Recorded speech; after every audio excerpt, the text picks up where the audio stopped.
Public-private partnership aims to broaden and deepen U.S. engagement with local communities around issues of economic opportunity, science and technology, education and exchange. PNB is chaired by former Secretary of State Madeleine Albright and vice-chaired by Walter Isaacson, president of the Aspen Institute, as well as Muhtar Kent, CEO of the Coca-Cola Company, chairman, sorry, the Coca-Cola Company. Our chairs assembled a few months ago have put together a pretty significant steering committee which its members you can see on the information that you had before, but it's basically the presidents and the CEOs of companies such as Intel, Cisco, Morgan Stanley, ExxonMobil, Dow Chemical, foundations such as the Case Foundation, represented here by Michael Smith next to me, Rockefeller Brothers Fund, Brown University, a mix of businesses, foundations, and universities. In order for PNB to form true partnerships and not just an assembly of American steering committee that decides here what needs to be done, PNB sets its goals actually at establishing local chapters and local leaderships. We decided to start with 5 priority locations, just so we're able to consolidate and then expand. And those local leaderships are expected to assemble around them basically a mirroring steering committee to the one that we have in the U.S. that actually makes sense for that specific location.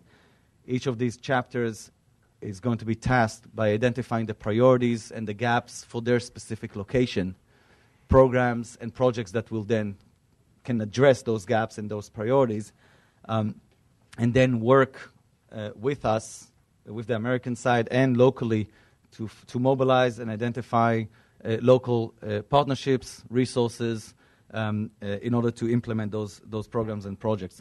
This is kind of the model of what we're trying to do. What we're not establishing a new organization, and we're not, unfortunately for us, a grant-giving organization. But actually, we are a collaborative network. We're trying to bring parties together. Our aim is to facilitate and enable partnerships to work directly on the priorities that are identified by our local colleagues in the specific locations. Within the context of Palestine, we have asked, and the chairs have asked Zahi Khouri to serve as the role of the PNB chair in Palestine, and following his current trip now, we hope that the work will begun, if it actually discussions have begun before, and we look forward to a very, very great and fruitful partnership, and we're very grateful for Zahi's leadership on this.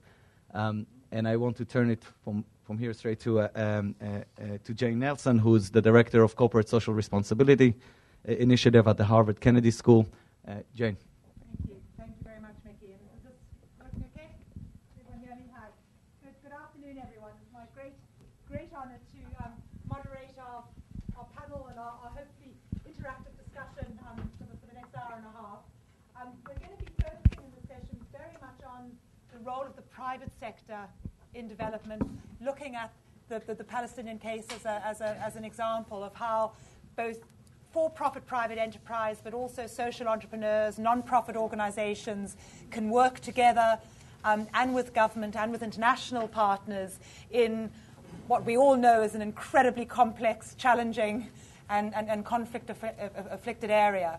And I think there's the tendency and obviously the incredible necessity to focus on the political solutions, but also the question of what role does the private sector development play in both helping to build and sustain economic growth, but also to strengthen institutions, which I think is sort of so critical as we move forward. And I hope certain elements of the private sector engagement that we can explore in our conversation. First of all, and most importantly, what companies and non-profit institutions can do in the critical area of economic growth, job creation, and employment and investment. So what companies can do through their mainstream business. But I hope we'll also explore some examples of what companies and foundations can do through philanthropy and social investment, which is really more creative than just traditionally writing checks. And then also the question of what role do private sector leaders play in public policy dialogue and public institutional strengthening, particularly in challenging environments like the Palestinian territories. We've got a great panel to get us going on the discussion with perspectives from both different sectors as well as both sort of US and Palestinian perspectives. And what I'd like to do is start with Ambassador Man Arakat, who, as all of you I'm sure know well, is the chief representative of the PLO here to the United States and has over, I think, close to 20 years of negotiation experience and stories to tell in many different fora. And I'm pleased to say a graduate of Harvard Kennedy School. So, Ambassador Arakat, over to you. If you could just sort of set the context for us in terms of some of the key economic and sort of social development priorities of the Palestinian Authority and how you're seeing the role of the private sector. Thank you very much. I think I am honored to be around a distinguished group of Palestinian business people and experts on the subject matter. I cannot claim to be an expert myself, but I will try to cover as much as I can in the time allowed. Ladies and gentlemen, good afternoon. It is my pleasure to take part in this discussion in the company of distinguished guests and friends. I would like first to thank the Aspen Institute for their commitment and support for economic growth in Palestine. I also wish to thank the Palestinian business community for their intrepid and entrepreneurial spirit, without which there could be no hope for growth and development. The United States-Palestinian Partnership, headed by the Aspen Institute, has enjoyed huge success by way of the 2010 Bethlehem Conference and other initiatives. These partnerships have brought numerous investors to Palestine, which in turn has created new opportunities for our economy. In my capacity as Chief Representative of the PLO to the United States, I'm grateful for the opportunity to express our support for the work that the Aspen Institute is doing. I would like to take a few minutes to discuss 4 issues where Aspen has been kind enough to provide assistance: information and communications technology, microbusiness, construction, and tourism. Due to Palestine's lack of borders, the most efficient export currently rests in the area of information and communication technology. Palestine is competitive price-wise with India, and Palestinian software engineers are paid similar salaries to Indians, but are able to produce faster results, giving them an edge in multinationals engaged in outsourcing. Unlike South and East Asia, the reduced time difference between Palestine and the United States and Europe also offers a significant benefit to foreign investors. Palestine has enjoyed relationships with which also offers a significant benefit. Palestine has enjoyed relationships with Cisco Systems and Intel due to Aspen's partnership with the Palestine Information Technology Association, PITA. In addition, with the help of Cisco Systems, the Palestinian Information Communications Technology Incubator is creating training programs for Palestinian professionals who are developing the skill set needed to create a thriving ICT sector. Likewise, Invenio Wi-Fi Access has connected youth centers and educational institutions to provide Wi-Fi access to those who need it most. I would like also to mention the Reach call center. At present, Reach is the only phone center in the region and employs 500 people. It is the first, we hope, of many. With respect to microbusiness, the Loan Guarantees Facility for Small and Medium Enterprises continues to provide loan guarantees for more projects in various governors of the country and in different economic sectors. The value of the funding for projects reached around $70 million by the end of 2010, and number of projects benefiting from funding provided by the program reached 375. Beneficiary projects were also distributed all over the country, and across many economic sectors, including trade, industry, services, raw materials, tourism, construction, agriculture, and transportation.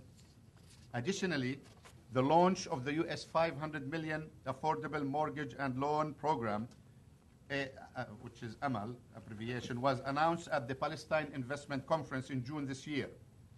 In partnership with international institutions and banks operating in Palestine, long-term loans with attractive terms will be offered to a large segment of citizens, enabling them to purchase and own their own homes.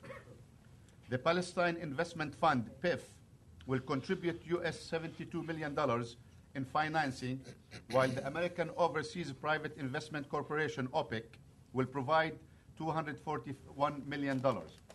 The International Finance Corporation, IFC, will provide $72 million, and the two participating banks, Bank of Palestine and the Cairo Amman Bank, will provide a total of about $100 million. While over 90% of Palestinian business remain private and family-owned, these initiatives have done wonders to stabilize enterprise and employment. In the area of construction, last year saw the laying of the cornerstone for the largest commercial real estate project in Palestine, the Irsal Center, which will be the premier commercial center of the central region of the West Bank. Agreements were signed with a number of prominent financial institutions and companies in Palestine to move their headquarters to this new location. Overall, many towns and villages are still under construction, and we look forward to working with the Aspen Institute to facilitate this need for growth. Tourism is linked with construction and education.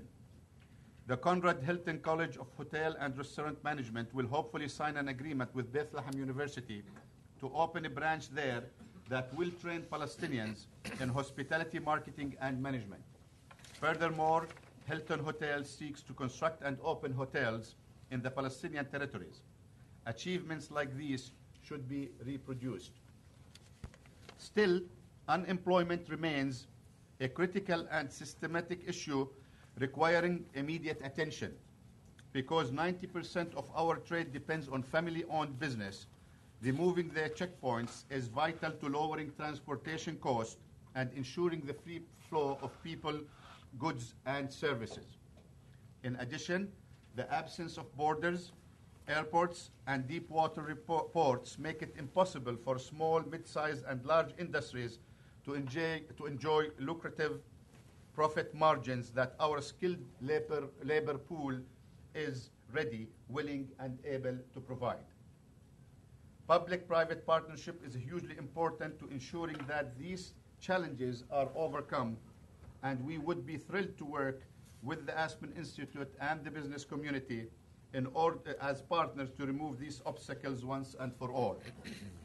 Ladies and gentlemen, thank you once again for your attendance and, more importantly, your commitment to the development of our economy. Economic independence to us only secondary to political independence, and I remain committed to working with you to achieve these goals. Thank you. Thank you. Thank you very much, Ambassador, for those comments. And I think your particular importance of small enterprise and micro-enterprise development, hopefully we can come back to that, and scaling up some of the financing mechanisms that have been developed, and some of the infrastructure challenges. Without further ado, Zahi, I'd like to come on to you. Zahi Khoury, who I think, again, many of you know, and I think a wonderful example of someone who is both a sort of a business leader and a civic leader and a nation builder, and a number of different sort of institutions that Zahi has had a leadership role in, both in the telecom sector, the tourism sector, one of the founders of the Palestinian Investment and Development Corporation, PADICO, and the founder and key shareholder of the National Beverage Company, which is, I'm sure most of you know, that the Coca-Cola franchise in the Palestinian territories. And he also been a leader on civic organizations, the Palestinian NGO Center, among many other things. And it would be great to get your perspectives, both from the National Beverage Company perspective, but the other businesses you've been involved in what role you see both sort of domestic and international business leaders playing, and what could we be doing more of? Thank you, Aspen, and thank you, Jane. Well, I will focus a bit here on a micro company called the Coca-Cola Company. And we're on year 13, growing, and still employing. We should have been year 16, but as you know, it wasn't easy to get the concession, considering that so-called Judea and Samaria was part of some other concession. We are probably the smallest in the system, but I think we're probably, if I may say, off the record, that we are the most profitable and the highest in terms of quality. We got actually on quality from Stockholm to Johannesburg, we got the #1 rating. I mean, that's what happened with when we're probably the only company in the system also which employs one nationality, and that's Palestinians. We employ almost 350 people, including a good number of women on at the plant, and we generate over 3,000 jobs, and probably our stakeholders can come up to 15,000. So that's some of the impact we have. I mean, that's pretty respectable considering the population we serve is less than 4 million. We have, strategically put ourselves in various parts of Palestine, from Jericho all the way up to Tul Karim, and in areas where unemployment is pretty rampant. We source mainly from Palestine, and probably for me the best investment is that we put a small percentage, or over 1.5% investment in the people we have in the company. That shows also in the quality of product we do. And in terms of strategic philanthropy, we support mainly development of local human capital. We promote education and also focus on youth entrepreneurship. And I'm sure later on Dr. Sabri will expand a bit more on that. We have equipped schools with computers, especially in the marginalized areas, and software, and the foundation the Koch Foundation has been very supportive in terms of scholarship for female students doing postgraduate work. We've also launched, we kind of biased, we tend to support more, for some reason, women.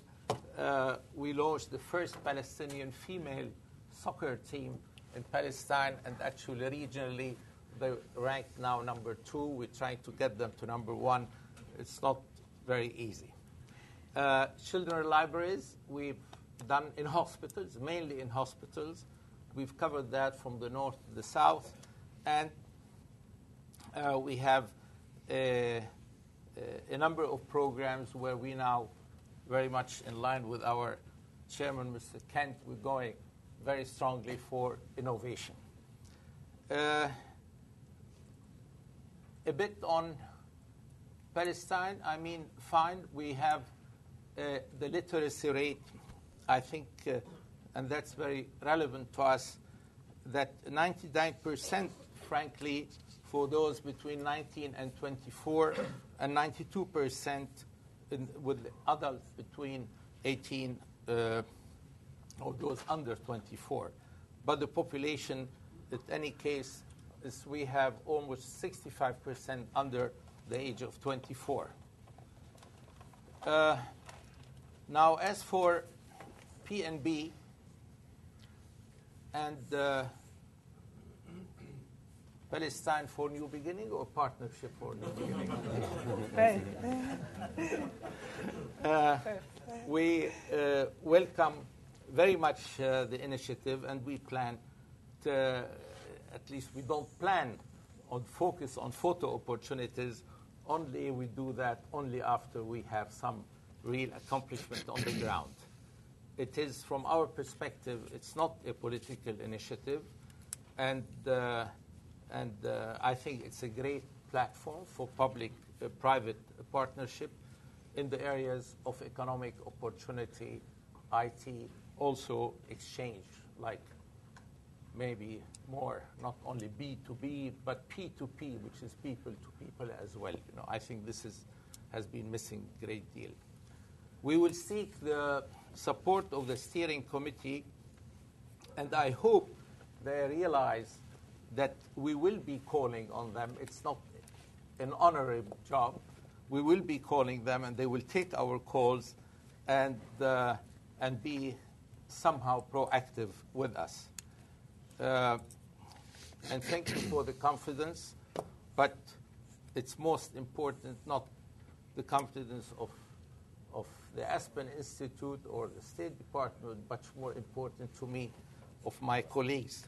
I'm surrounded by stars here from the Palestinian economy and educational field, and I think without them, the job could not be accomplished. We have also, and just to name them, introduce them, we have here Lana Abu Hijle and Hashim Shawa, Dr. Sabri Saidam, Kamil Husseini, who's not here today, will be the co-group, and we'll see how we go from there. Thank you very much. Great. Well, thank you, Zahi. And I think what's particularly exciting about that initial core group, as you say, is both the business and the civic leadership coming together in collective action. And I hope we can look at that in more detail. And also, we can hopefully pick it up in the Q&A a bit more, but it'd be interesting to delve a little bit more into, you've got like 80 distributors, you've got hundreds of retailers in your system as well, in the Coca-Cola system, and the opportunities for spreading good practices and skills through your business network seem very high. That's as well. part of the 14,000 I mentioned. And a lot of Papa and Mama shops, and we're pushing now some female entrepreneurs in the Gaza area. So, which is, I think, a great example of what a big company can do to support small enterprise. So we'll hopefully come back to that. I'd like to move on to Hashim Shawa, who is the chairman and general manager of the Bank of Palestine, one of the largest bank in the Palestinian territories, and do pretty much the whole gamut of banking, from major project finance and infrastructure down to micro enterprise and sort of small enterprise funds and development. And a former fellow colleague at the Citigroup and Hong Kong Shanghai Banking Corporation, you've gone home to lead Bank of Palestine. It would be good to get your views, particularly on the role of the financial sector and what large banks can play. Thank you, Jane. You took me off guard because I thought Rob was before me, so I was still writing my notes here. Great confidence in you. Nice. So I'll come to Rob. I have no idea what to talk about now. Thank you, Aspen. Thank you, Jane. Mickey, thank you. It's a great privilege and an honor to be here to talk about our story, the Palestinian story. No, they're just spinning. Yeah. See, I wasn't prepared.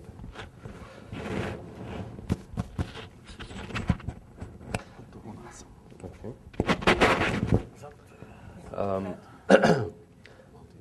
And so let me just start by giving a quick overview of Bank of Palestine. Bank of Palestine is celebrating actually this year 50 years of business. We were established in Gaza in 1960. We now serve over 500,000 customers, from micro all the way to the large corporates in the Gaza Strip and the West Bank. We employ over 1,000 people. We have 50 branches. A third of them are in Gaza, and 2/3 in the West Bank. Actually, a big part of our back office and operations still today remains in Gaza. Our call center, our Visa card processing and so on and so forth. We're probably the only bank in the world that has a petrol station, that owns a petrol station with a diesel reservoir. Part of our continuity of business disaster planning preparations, because electricity cuts in Gaza are quite often. We have about 10 hours a day of electricity, so it's quite a challenge to work in Gaza under those circumstances. Obviously, a healthy financial sector and a healthy banking sector is essential to, or a backbone of any economy, supporting the private sector and society at large. We've seen, as the fallout of the global financial crisis, how that has affected the U.S. and developed countries. And so, at the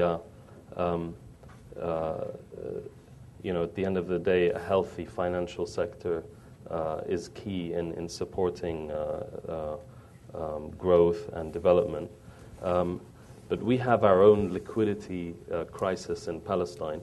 Although we have excess liquidity, we simply can't move that physical cash from A to B. Or from our branches to where it's needed, and very often that results in our own liquidity crises and affects our ability to support businesses. But let me maybe take it wider than that.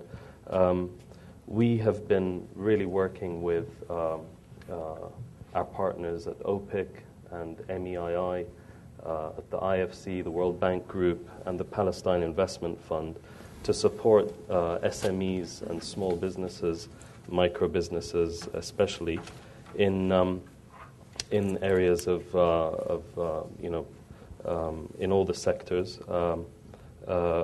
Access to finance has been a major challenge, but with our program, with the Loan Guarantee Fund, we've been able to give out loans through the guarantees that we receive and the support we receive from that program in the about $100 million to hundreds of small companies.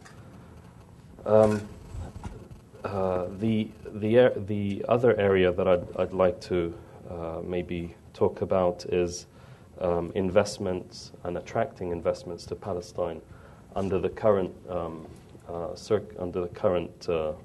political environment. It's been a major challenge to attract foreign investors, but despite all of that, we have been able to attract some major projects, like, for example, Wataniya Mobile. That's a $700 million project, attracting Gulf investors and local investors. That was also one of the major shareholders, are Palestinian investors as well. But again, the overwhelming restrictions, and as a result of the ongoing occupation, just simply getting the airwaves or the frequency of the airwaves was a major challenge and resulted in long delays in this project. Rob Deneen knows all about that one. And now we're facing the same challenge for Wataniya Mobile to launch or to bring that new mobile phone company network to our people in Gaza. We're hoping that the Israeli government will allow us to import the equipment into Gaza, so people can benefit from that network, and obviously the job creation that it brings. In the field of education, I mean, at the end of the day, what we're seeing in Egypt is all about jobs, employment, poverty, and resolving all of these key issues.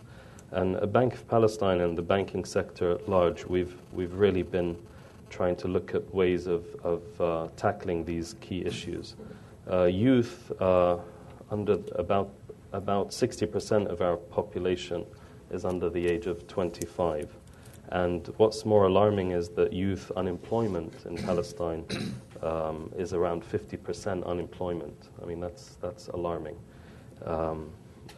So it's all about creating jobs, creating hope, and with such a large population, a young population, education is also in crisis. I mean, we need to take off some of the pressure of families in being able to afford to send their children to universities. So we've come together with the IFC to launch a student loan program that actually benefits more than 10,000 students and provides them very affordable, almost interest-free installment loans over 9 years to pay for their university fees. The other area is a key pillar, I think, is social security and pension system, private pension system. So we're working with the government on reforms to the law, and we've partnered together with other members of the private sector to actually establish a private pension fund. And with that will then develop the capital markets that will provide raise a lot of funds that then can be reinvested, long-term money that can be reinvested into the economy. And then finally, I'd like to just talk a little bit about tourism, which I think is Palestine's oil, and really is our number one, let's say, resource. And so we've seen a lot of progress in tourism, but it's still nowhere near what it can be. So I would say a major rethink needs to take place in looking at how we can look at the whole tourism industry to benefit from that potential. I mean, at the end of the day, a place like Bethlehem should attract a half or maybe a third of the visitors that go to, let's say, the Vatican in Rome. So when we're happy with 1 million tourists per year, actually we should be aiming for about 10 million tourists per year. What I'd like to say about PNB is that we're it's a real very exciting and privileged to be part of PNB, and we look forward to working with PNB and Aspen on this great initiative in hopefully building bridges and breaking down all the walls and barriers and achieving the goal that is economic opportunity and science, technology, education, and, as you said, exchange. Thank you. Thank you very much, Hashim. And I think, again, a great example of an individual company that's, through your own core business, having an impact and making a contribution, but then also working collectively to strengthen the institutions that make the economy work. And so thank you. And I hope we can come back to the tourism point in the discussion. But Rob, without further ado, again, I don't think Rob needs much introduction to anyone here, but I'm the chairman of Mashbacher Energy, but best known to many of us as a wonderful leader of OPEC, the Overseas Private Investment Corporation. And I think one of the strongest advocates I know for using sort of government finance as catalytic financing to get the private sector going in developing countries, in particular in conflict-afflicted areas. And can you sort of say something about this sort of catalytic financing piece that's so important?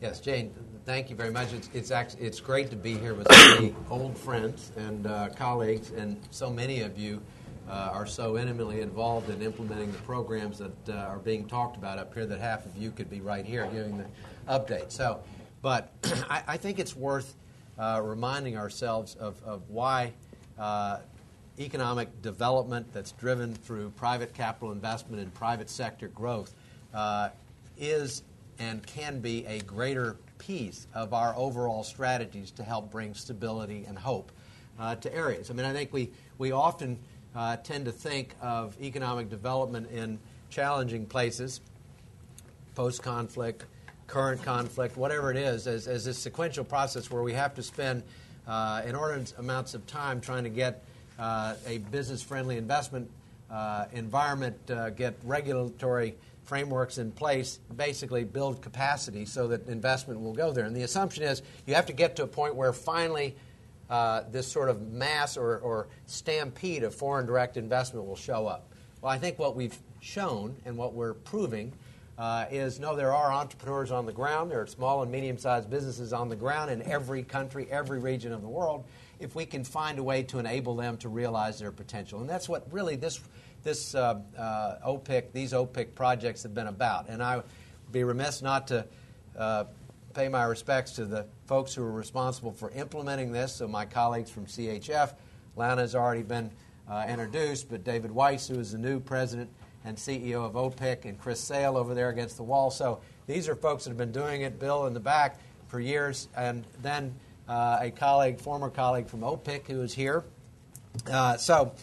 We have folks who are literally in the process of executing and implementing. One of our first initiatives, which was launched in 2007, as most of you know, was the Loan Guarantee Fund. And that was all about how do we enable small and medium-sized businesses to grow in Palestine. And that was a $160 million endeavor involving $110 million from OPIC and $50 million from the Palestinian Investment Fund. Then banks were recruited to be part of it. And thank God we have such a wonderfully forward-leaning bank as the Bank of Palestine that Hashim has talked about, that has been so active, aggressive, creative, and willing to be a leader in that. And now we're up to 9 banks that are administering this program, the most recent one, I think, being Arab Bank, which is a huge addition. So we have sort of this groundwork laid for significant loans to be made, and already significant loans have been made. Just to give you what I understand to be the status, we're up to, 300 loans, roughly $60 million. And of these, we estimate some 1,500 jobs have been created. 26% of those have been loans to women. A very high percentage of those have been to people who have never borrowed money before. And several, I think probably something around 17% are startups. So when you talk about a catalytic effect, what you're trying to do is literally light a fire under people that have the potential to go out and hire a few people. It may be 2 or 3. It may be 10. It may be 20. But this is exactly the kind of thing that has a snowballing effect, if you will. It begins to kind of reverberate through an area. And I'd say in the midst of a time when there's little room for hope about the peace process, there is great room for hope about what's going on economically, which was exactly what Salam Fayyad had in mind, and which is why I think it's so wonderful that OPIC and others have been able to help play a role. So the LGF, the Loan Guarantee Facility, is I think, going great guns and is getting to a point where it's sort of hitting this critical mass. And then there's another piece which slightly behind access to credit for small businesses, I'd put access to affordable mortgages for home buyers. Everybody knows home ownership is not an American dream, it's a universal dream. And so the affordable mortgage facility, this $500 million facility, which I had the good fortune to help both sell and then conclude in terms of the major players, is organized. Here again, CHF has a management contract on that. The two principal banks that are playing a role, and maybe there'll be others, are Bank of Palestine and Cairo Amman Bank. And this will provide the mortgages that really do enable home ownership among particularly middle-income Palestinians on a significant scale. The construction has not gotten as far along as we'd like. Nothing moves as fast as you'd like in any of these places, but most of all Palestine, when you you need cross-border cooperation and support.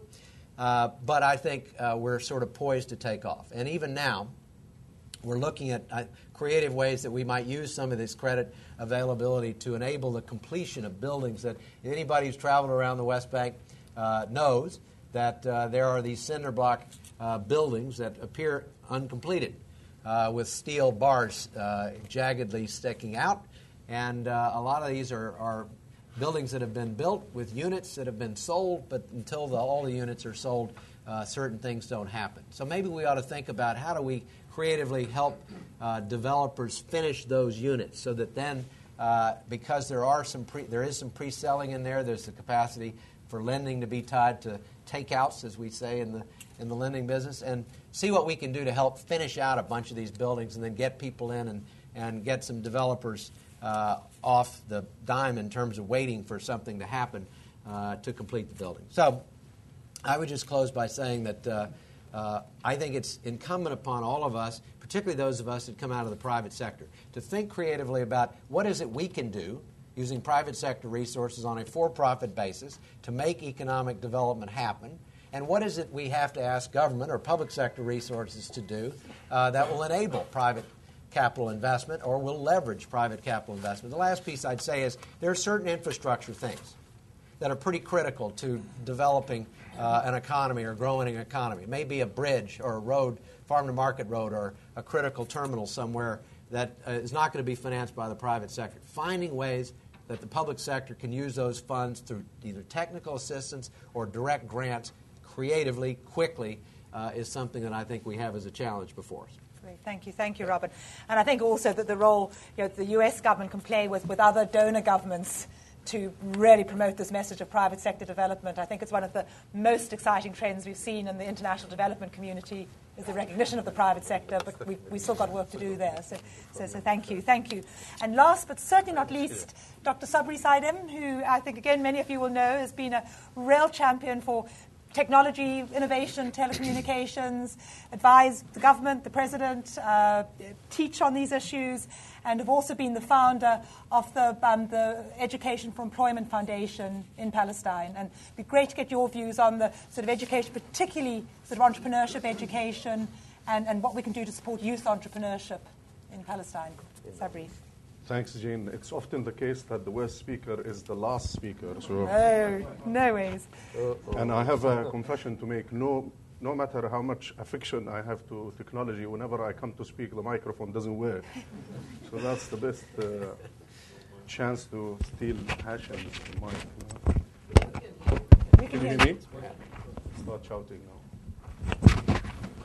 now. Jane, I have to comment about what you said, that I advised few governments and what have you, and recall a story. It's an interesting story that I heard yesterday, and I kept thinking about it the whole day, about this gentleman at the prayers breakfast who told us the story of love of God, in which he said that a man was on a boat and the boat was wrecked, and he prayed to God. He looked at the sky and he said, God, if you save me, I will do anything you want. And then he was saved because another boat came and saved him. And then as the boat cruised away, he looked to the sky. He remembered what he had told God. So he said, God, remember I told you that I would do anything you want? Well, I'm happy to advise you on consultancy basis, only part-time. So, on the issue of technology, knowledge building, and education, it's often the case that I felt, for one, as a Palestinian belonging to the third world, that whenever you talk about technology and education, people don't get to appreciate this. For long years, I've fostered a number of children, gifted children, who have come every year and joined hands annually and launched what we call the innovation exhibition. I would go to these exhibitions, and kids would ask me as to why politicians never paid any attention, as to why they never showed up, as to why all what we get is what they call the wooden speeches, those speeches that people chant slogans without any real substance. And I thought maybe through the platform of attracting fresh graduates, empowering them, putting them back into society so they deliver, that things will get to change. And although we live in a conflict-torn community, I still and continue to believe that the language of solution is not the language of bullets. It's the language of computers, books, quality education, and innovation for the way forward. And indeed, I aspire with my colleagues sitting next to me to push this through the Palestine for New Beginning or Partners for New Beginning. I'm sorry, we Palestinians often have a problem with our P's. So we always try to start with Palestine so we remember that it's the P, the major P. But I said to Hashim, jokingly yesterday that the only reason he supports Partners for New Beginning because it stands for Palestine National Bank, which is the bank he would like to establish. In any case, what I want to say is that through the Education for Employment, for example, what we have done is that for the last 2 years, we have been trying to attract graduates, so to build their capacity and put them back into the market. But then we realized that there's so many graduates and we can train as many as 2,000, 3,000 over 3 years, but then what? We cannot put them all to work. We cannot convince the public sector to absorb them. We already have a public sector salary bill that's quite extensive. So we turned to our friend Bashar al-Masri, who's establishing the Siraj Fund, and we partnered with him. And I'm happy to use this platform to pre-announce, I should say, or soft announce that we will be signing in the coming few weeks an agreement with Siraj, so to establish a $2 million fund. And this will be the seed fund for graduates. Once we get them trained, we get them this access to the seed fund, and they get up to $15,000 in equity, and they establish their own businesses. So to lessen the dependence on the public and the private sector. And when it comes to the private sector, it's often the case that people have a lot of slogans. They talk about partners, about public-private partnership, or as we say, public-private partnership. But this public-private partnership never works. So we thought, okay, let's see through the Partners for New Beginning as to how we can push the private sector's role. And I'm a believer that had we not had a vibrant private sector, we wouldn't have had IT excelling in Palestine. We would not have joined hands with Cisco, Microsoft, Intel, and with the Negroponte Foundation now producing computers for Gaza.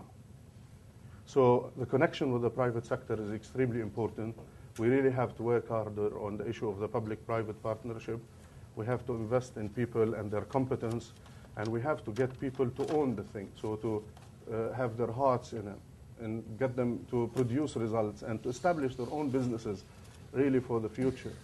And when I thought about the Partners for New Beginning for Palestine in the Palestinian perspective, I thought maybe it's a new beginning. Indeed, it's a new beginning.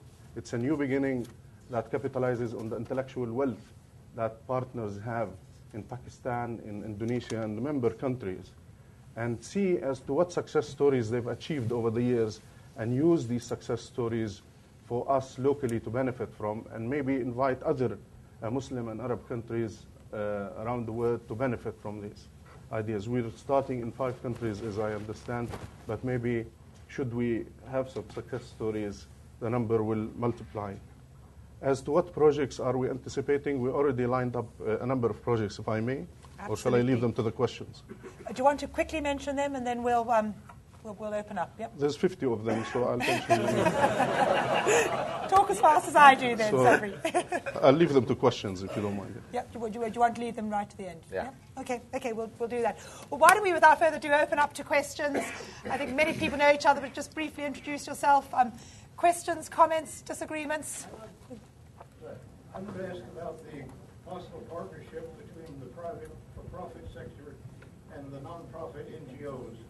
I happen to represent Mercy Corps, which is deeply involved in Gaza. We just have made available to us $100 million programs in Gaza.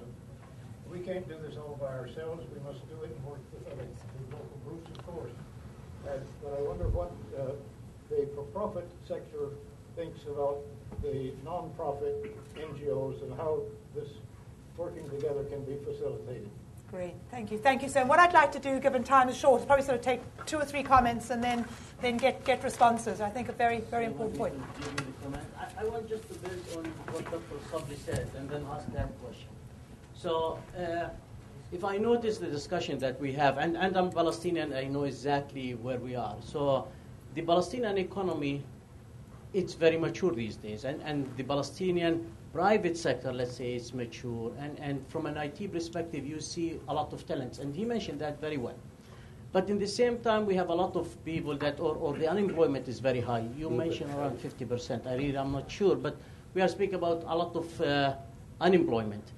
The Palestinian economy, though, what's happening there is even if you train and even if we do whatever, there is no capacity within the Palestinian economy to consume those capabilities. The reason behind that, we are not a productive, we don't produce. And whatever we produce, it's going to actually stay within the economy, it's not going to move. So in essence, what we are saying is we need some kind of American assistance in terms of selling our services here. So we need some kind of outsourcing, technology outsourcing from Palestine to the U.S. market. And I think that's not that difficult. We have a lot of arrangements that try to happen, and the success is very limited. But the reason the success is very limited because there is no U.S. present here to try to sell these services. So what I'm trying to say is we probably need to partner together to build an entity, a U.S. business entity, that is dedicated to sell IT services, catalog what the Palestinian people can do, and maximize it and sell it to the U.S. market. Thank you. Yes, this is a question of access to markets, and not just the U.S. market, but other regional markets and others. Thank you. Any other comment or question? We go back to the panel again. Shall I answer your IT question? So why don't you, Sabri? Actually, I'm going back this afternoon because we're receiving a delegation from Cisco. We've been working with Cisco for the last few years. We started in 2009, and 3 years ago we invited John Chambers to visit Palestine. Upon this visit, he announced a commitment of $10 million, which everybody around the table knows about. But the $10 million have yielded a major success story. We have started the outsourcing business in Palestine, and now 3 mature companies outsource or insource the work for Cisco and outsource it. And we're extremely happy. We've been comparing ourselves with the Indians, although Palestinians say we would like to be the Germans and not the Indians, with all due respect to our Indians counterpart. But what happened is that Cisco was so satisfied with the work that it decided to scale down the work in India with the 3 companies doing the outsourcing specific lines of products and move the work to Palestine. And now we thought, since this has been a success story, we will use the rest of the 10 million for several reasons, one of which is to incubate existing companies and bring them up to international standards so they're competent enough to do outsourcing work. That's on the outsourcing level. And since you mentioned, and I believe Ma'an has made my job a lot easier because he talked about IT, and I was thinking, what would I tell Cisco? You've so eloquently mentioned the Cisco work. I would like to mention what we would like to do in Partners for a New Beginning with Cisco. And there's 3 major projects. One is something called telehealth, which is a technology that's based on the telepresence. Those technical know what telepresence is. It's a high-resolution video conferencing. And as you know, Palestinians have this problem of movement from one place to the other. In fact, people in the West Bank cannot travel to Al-Maqasid Hospital in East Jerusalem. So we thought, instead of taking people to the doctors, we will bring the machines to the people, and the people can be connected with the outside world. And this way, we will be deploying something called the health presence, and that's a technology that's going to be based in Gaza, Al-Maqasid, and Nablus. And the idea is to operate on patients simultaneously. The device has a lot of components that does health profiling, but then a doctor in Norway or in Washington will be directing the Palestinian surgeon as to how to operate on the patient. And this will certainly allow us to break barriers, and this is basically the best utilization of technology for the benefit of the people. I'm so happy that Her Majesty Queen Noor is here and would like to capitalize on her excellent work actually with the kids, because we are working now on something called Kids Cancer Virtual Hospital. And this is a hospital that's going to be based in Palestine. It's virtual, but it's going to service the world. And the idea is to have different clinics in that virtual hospital, so patients from different fields of cancer or different diseases associated with cancers can go to different clinics, can seek advice, can send in their data, personal medical data in total confidence, and receive the advice back, and even get invited by the doctors, participating doctors, to go and see them and hopefully get access to funds so they're able to travel. The third item we're working on with Cisco, and that's going to be my first meeting tomorrow, is e-content. We would like to advance e-content in schools. And we've started this quite some time, but we've launched something called PC for All initiative. We are now doing PC for teachers. Soon we will be launching the Net Kitabi with our friends here. Maybe they ought to talk about it more. But so not to basically take your right to answer questions, I want to conclude by saying that the idea of Net Kitabi is to provide computers to kids, but then we realize that it's not a matter of boxes. It's not a matter of hardware. It is content and the capacity building of teachers. Okay, thanks, Sabri. Hashim and Zahid, do you want to pick up this question of partnering with non-profit organizations, both local ones, but some of the big international non-profit organizations, and how business can work more effectively with them? Well, it's already actually working, and we need that dialogue is not happening enough between the private sector and the NGOs, because, you know, private sector is driven by profits, and when you mix the CSR and working with an NGO, we haven't found yet the right model, although we're doing it. I mean, right now, for example, we're doing, probably have the best record in terms of recapturing industrial water. And we looked to work with an NGO. We couldn't find, so we went directly to the farmers. Now we're pumping all of this to the villages around us and giving them that free of charge. But I think the idea, it's all about leverage. And I see PNB, one of the first things we'll have to focus on is how to leverage its mission with the mission of others. And but we're open. Any good model you can think of, Landrum and so on, we're really, the answer is that we're open-minded. And Lana actually should answer because she's doing it already. Great. Lana, CHF, and then I'll come to Hashim and Rob. Yep. Well, I'm the sound of reason with this distinguished business committee. So I bring the not-for-profit voice. And do we need this? Yeah, okay, I have a very loud voice. Well, yes, the idea is actually to have the not-for-profit engage in the Partners for New Beginning, and I represent, yes, an international NGO in Palestine, CHF International, but also we have quite capable civil society and very empowered civil society to work very closely with the business community, the for-profit, let's call it this way. Many of the partnerships that were mentioned here actually represent this kind of partnership between civil society, the not-for-profit, and the for-profit. The Middle East Investment Initiative that spun out of the Aspen Institute put together the loan guarantee facility. CHF International is implementing. Bank of Palestine is a for-profit. We're working with the public sector on the regulatory framework, on ensuring that all the initiatives that we initiate and implement are sustainable, because also without an institutional structure and regulatory framework, you don't at least ensure the sustainability of all the initiatives. So in Palestine, there are extremely successful models between international not-for-profit agencies, very capable national not-for-profit institutions, a very enthusiastic and cooperative private sector, and an enabling environment that's being created by the public sector through the government. Thank you. And I think it's probably something for Partners for a New Beginning to think, whether getting some more NGOs as well as foundations on the steering committee might be an important way, Mercy Corps being a good example. Rob, I think you wanted to come in here, and Hashim, did you want to? Just to piggyback on what Lana said, I mean, the for-profit banks that were interested in participating in the loan guarantee facility, most of them had no experience in lending to SMEs on the basis of reputation and cash flow as opposed to traditional, conventional collateral. That took an NGO to go, which is exactly what CHF was doing, to go help train them and how do you evaluate these credits. Same thing on housing. And so, Jim Pickup and Earl Bernard, who helped shepherd this from the Aspen Institute and from Middle East Investment Initiative, found the right kind of way to bring in an NGO to play that critical catalytic role so the for-profit players could then transition into a new type of lending. So the NGOs taking more market-based solutions. Hashim? I'd let Jim and then I can... Yeah.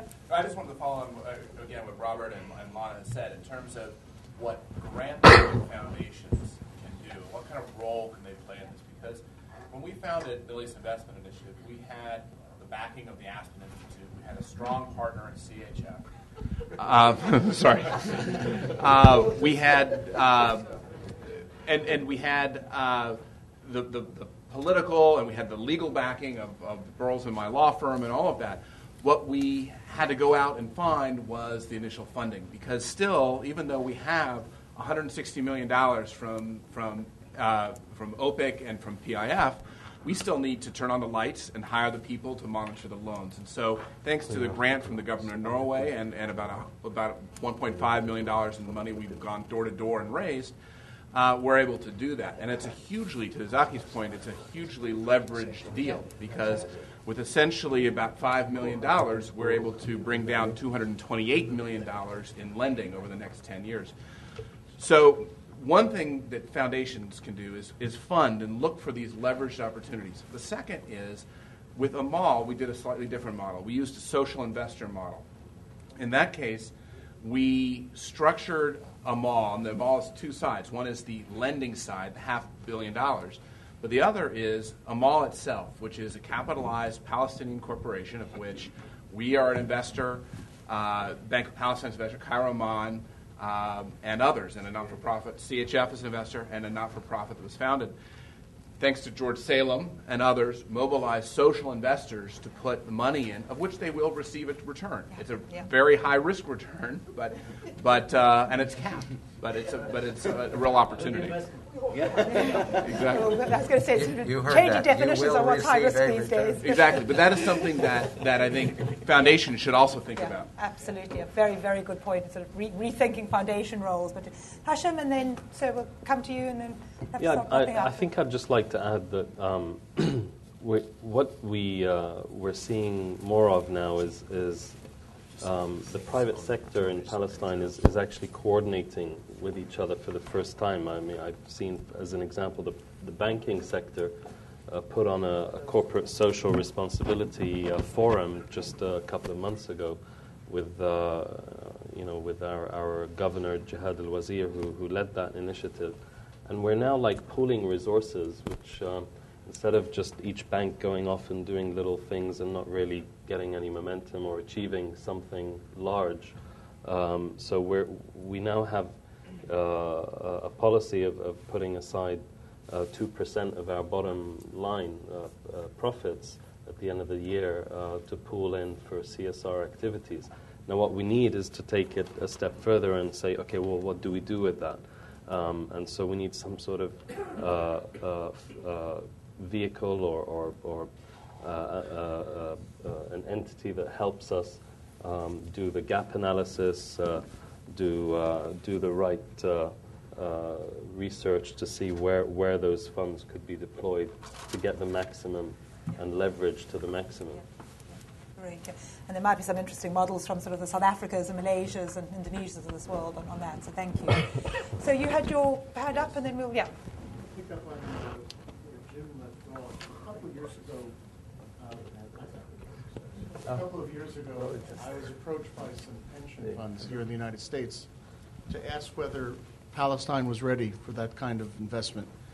And when I talked to some very senior Palestinians, the answer was, don't do it then. This was a few years ago, because we're not quite ready, and we want it done at a moment when it'll be done right. What's your judgment about where these funds? Somebody mentioned the Siraj Fund. There may be others. Mr. Houri has been quite involved in this. Is Palestine ready for what I would call the major leagues, for large pension funds to include Palestine on their world tour to see whether or not there's a possibility for investment? I can take a stab, and then maybe Zahir or vice versa, or Man. I mean, we're seeing, okay, so the Palestine Stock Exchange has about a market capitalization of about $3 billion. There's about 35 listed companies. It's been around since '96. Fairly good liquidity. It has attracted more and more foreign investment over the last, let's say, 5 years especially. We're seeing more and more emerging market fund managers looking at Palestine as what they call an inefficient market. So while the Nasdaq and Dow Jones here were tanking at sort of 30-40% negative, the Palestine Stock Exchange, was actually up like 5 or 6%, because it's just totally not linked to the whole global financial crisis. It's almost totally off the radar screen. So there are a number of countries like that, emerging market countries especially, that don't even have a mortgage industry so that they can have a subprime crisis. But soon, soon Don't go there. Thanks to people like Burl, Jim, and Rob here, we're going to have affordable housing. So we're seeing traditional sort of emerging market fund managers coming. Now, you mentioned pension funds. Eventually, once the Palestine stock market becomes of a size and there's a certain liquidity, it will pass what's called the Morgan Stanley emerging market, or what do they call index. And as soon as that happens, it will be an automatic sort of by default place to park money for these pension funds. But what I mentioned in my remarks was something much, what I would say, more developmental than that. We are hopefully going to soon launch our own pension fund, system, pension fund law, private, not public. Now that will, of course, attract billions of dollars of local, subscription to that pension fund, and the law will be open up for many private pension funds to open up in Palestine. Those funds will then be used to invest in private equity, like you mentioned, Siraj. There's also Abraj Capital set up a fund called Riyada that also focuses on SME businesses, Riyada. And that's a $50 million fund. And as you know, the private equity are some of the largest, pension funds are some of the largest investors into private equity. So it's a whole chain, so good banking sector, solid mortgage industry with long-term funding. Then you have private equity emerging, pension funds emerging. This whole sort of capital markets development and will create good stability and provide long-term funding and financing to real development on the ground on a long-term basis. Thank you. Hashim, just to hear from Zahi, but Hashim also, the point of Majesty's just raised the question of sort of the microfinance industry, and maybe we can come back to that. But Zahi, if you want to just comment on the pension funds and diaspora funds as well as the potential. The direct equity, and it's not what Hashim spoke about, the marketable securities. That's going to be quite a challenge. I mean, there aren't too many opportunities for acquisition, because these direct equity funds, I'm not always terribly fond of them, because they want to exit. I mean, the exit comes before the entrance in their objective. But there aren't too many. I mean, they're mainly family-owned companies. I mean, take like our company, we're too big for the fund. We're not for sale anyhow. But they're looking at, say, average $5 million investment and so on. And that's going to be, now we have the funds, we're looking for the opportunities. But I think that they came is already something. I mean, because Palestine is basically not for the faint-hearted investor. And I can tell you a lot of opportunities. We didn't talk much about East Jerusalem, but if I look at the tourism industry in East Jerusalem, the opportunity is just enormous. I think I can challenge any hotel owner here in the U.S. who could make more than he would in East Jerusalem today. We're refurbishing now a very historically one of the best hotels, like the St. George Hotel in in Jerusalem. We refurbished an old movie theater, which was a dump for over 20 years. It's now a big success. Was the favorite place of His late Majesty in Jerusalem, and it's now totally revived. And now we're looking at probably 10 different opportunities in East Jerusalem. I mean, this is where, and we overcome the legal challenges and so on.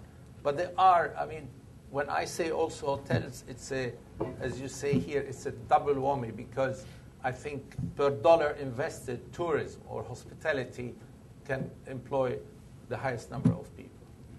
Thank you. Is there Get another anything else? focus. Absolutely. Well, I think we are, as always, close to running out of time. So what I'd like to just do is ask each of the panelists any closing comments, particularly where you think Partners for a New Beginning can play a role going forward. And then hopefully if there are any other questions, we can have bilaterals as we finish. But Hashim, do you want to start and pick up this thing on microfinance as well? Yeah, just to answer Her Majesty's question. We've been working for a couple of years now with a USAID-funded project with Shore Bank International as our partner to look at really downscaling our operation and focusing on the microfinance sector.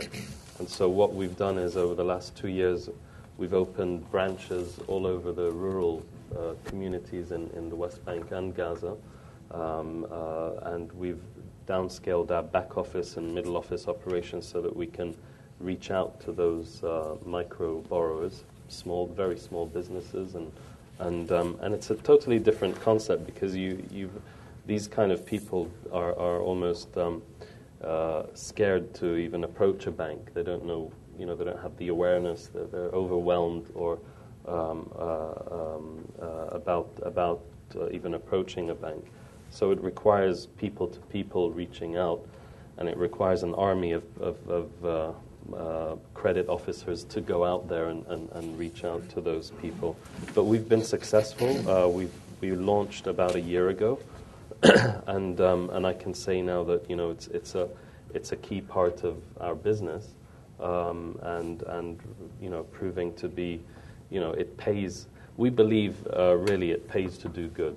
And as long as you in the short term, it might seem like huge overheads in the whole sort of political environment that's quite negative, to think about expanding and building new branches and employing more employees and making that investment. But actually, it pays to do good. It pays to have a CSR budget that takes 2% of your profit, because in the end you're giving to communities. And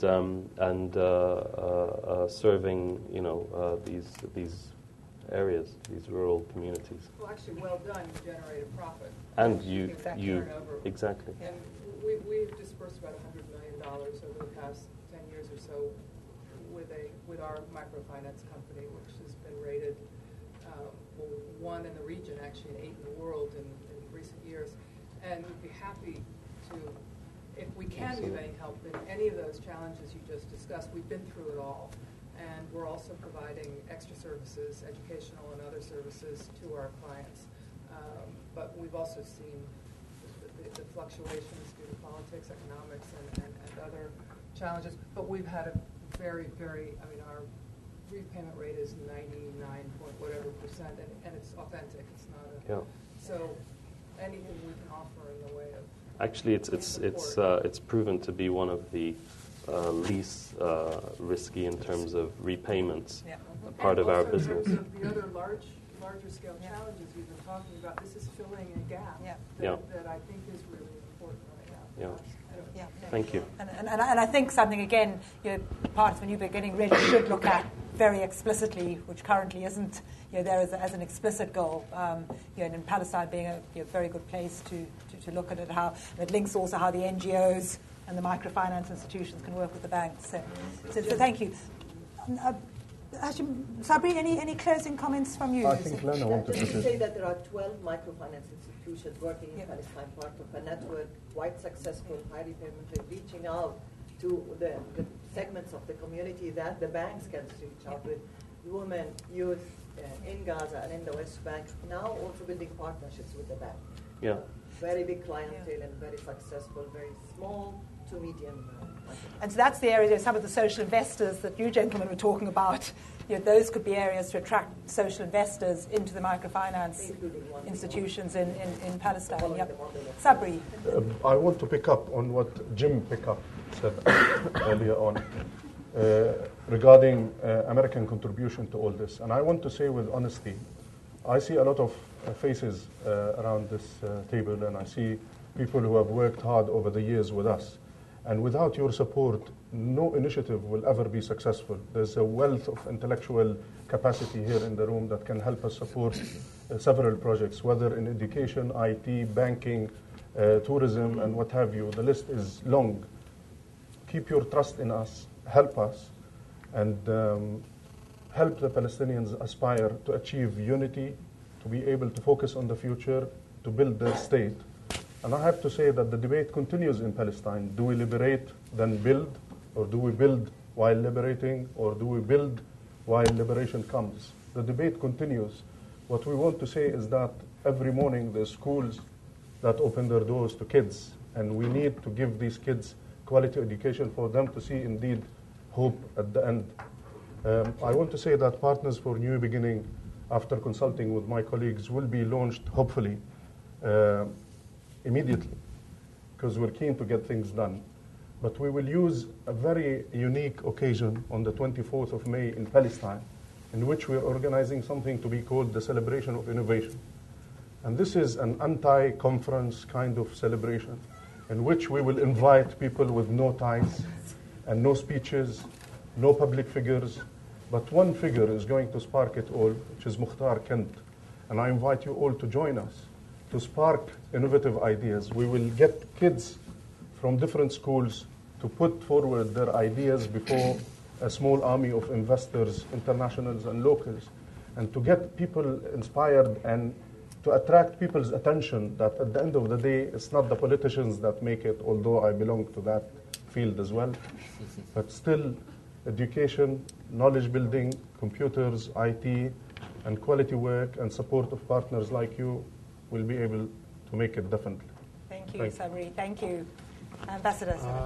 Well, I'm not an expert in the areas that my colleagues have been asked, but I have. Dan, you asked a question. I think we have to give credit to the efforts that the government and the Palestinian Authority and the President are making in order to create certainty in the Palestinian areas. And, the rule of law there, the fact that in the past investors were afraid to invest because they didn't know whether they will be able to maintain their investments or to be able to run their investments. Capital is covered, and unless they know that they will be able to protect it, they are not going to come there. So these efforts should be commended. The second thing that we are seeing other players involved. It's not only the government that is carrying out the effort to build and to do, but you have also independent or private parties such as the Palestine Investment Fund and the private sector now, and they are all working together for the first time. It's the government and the private sector and other institutions that are connected directly or indirectly with the government. So they are all concentrating their efforts on the state building and attracting investment.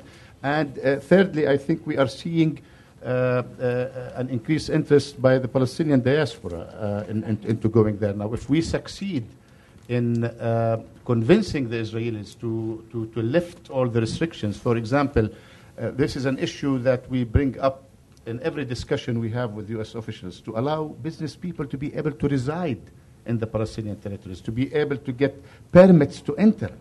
And until now, the administration cannot solve this problem. People are bringing capital to invest, to improve the living conditions of the Palestinians, to create jobs, and we cannot solve that. We're talking about U.S. citizens. We're talking about Europeans, not Arabs or countries that are hostile to Israel.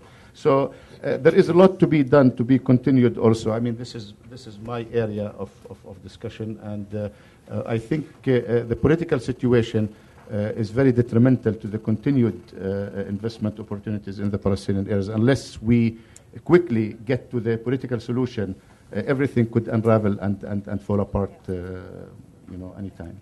Very, very important and reality point. Thank you, Ambassador. Rob, can I come to you, and then I want to give the last word to our new chairman of Palestine for a New Beginning, Partners for a New Beginning. But Rob, you first.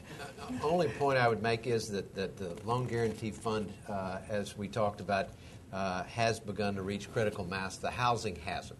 And the table is set with an enormous amount of capacity for home ownership and construction. We need to get on with it. It's always slow, as I said earlier, but let's redouble our efforts to enable construction, because there's nothing that generates as many jobs that will impact the economy of Palestine as a robust housing sector. Yeah, great. Thank you. Zahi, chairman of the local chapter of Partners for a New Beginning in Palestine. He's just been appointed, by the way, and if he persists on his policy of not... Let me change it. Yeah, we'll apply social media against it.